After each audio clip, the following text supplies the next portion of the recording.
आज नाशिकच्या जागेवरती महायुतीकडून उमेदवार घोषित होण्याची शक्यता वर्तवली जाते।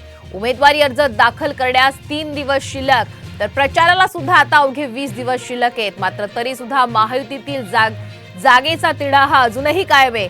शिवसेना, राष्ट्रवादी आणि भाजपच्या रस्सीखेचात आता नाशिकच्या जागेचा सस्पेन्स अजून वाढल्याचं पाहायला मिळत आहे। हेमंत गोडसे यांना तिकीट मिळण्याची शक्यता असताना अद्यापपर्यंत निर्णय मात्र झालेलाच नाहीये। तर दुसरीकडे शांतिगिरी महाराज यांनी शिवसेनेकडून अर्ज दाखल केल्याचा दावा केल्यामुळे आता संभ्रम अजून वाढलाय।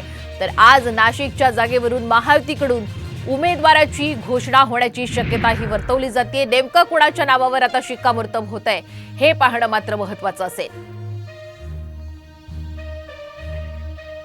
नाशिकच्या जागा वाटपाचा तिढा महायुतीमध्ये अजूनही सुटलेला नाहीये आणि अशातच आज अधिकृत उमेदवाराच्या नावाची घोषणा होईल अशी शक्यता ही वर्तवली जाते। कारण आता उमेदवारी अर्ज दाखल करण्यास फक्त 3 दिवस शिल्लक आहेत, तर प्रचाराला मात्र आता अवघे 20 दिवस राहिलेले आहेत आणि अजूनही नाशिकच्या जागेचा तिढा मात्र काही सुटलेला दिसत नाहीये।